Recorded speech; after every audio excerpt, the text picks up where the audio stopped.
আর হলো সবার সেরা সবচেয়ে ভালো খেলে। হ্যাঁ, কেউ আবার এই গজল শুনলে আম কইতেইবেন না যে গজলের মধ্যে গান হান্দাইছে কা বা নেইমারের গজল গাইছে কা। এইটা হইতেছে গিয়ে হালাল গজল। আসবে না তো ধারে কাছে মেসিরা সব মিলে। মানে এই সুদনা ফুলারে লাগে কি চিনতে হরে নামাজ কালাম বাদ দিয়ে ইহুদি রাষ্ট্রের খেলায় মেসি নেইমার হ্যাগল ইয়েছে গজল বানাইতে হালাল গজল।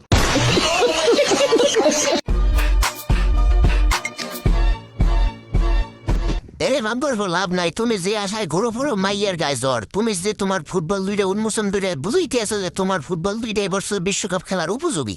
আসলে তোমার ফুটবলের সাইজ এবছর বিশ্বকাপ খেলা যাইবে না। তবে এক গবেষণায় জানা গেছে বিশ্বের সব থেকে নামি দামি ব্যক্তিরা আর্জেন্টিনা সাপোর্ট করে। যেমন বাংলাদেশের সব থেকে সুদর্শন পুরুষ এডলফ খান, তারপর আমাদের প্রেম পুরুষ সেপুদা, তারপর আমাদের ইয়াং জেনারেশনের গুরু জনি সিং, তারপর আমাদের প্রিয় খেলোয়াড় মিয়া আপা, সর্বোপরি দেশের সর্বশ্রেষ্ঠ শিল্পী হিরো আলম। এরা সবাই আর্জেন্টিনা সাপোর্ট করে। এর দ্বারা প্রমাণিত যে বিশ্বের সব থেকে নামি দামি ব্যক্তিরা আর্জেন্টিনা সাপোর্ট করে। শুধু তাই না, পাশাপাশি আছে আমাদের বিশ্ব সুন্দরী লাইলা খালা। লাইলা খালা হে আর্জেন্টিনার ডাই হার্ড ফ্যান। তো আর্জেন্টিনার লগে আমি কেউ তর্ক করতে আইবেন না, কারণ আর্জেন্টিনার লেভেল অন্য কোনো দল নাই। কারণ বিশ্বের সবচেয়ে বড় বড় তারকারাই হচ্ছে আর্জেন্টিনা সাপোর্ট করে।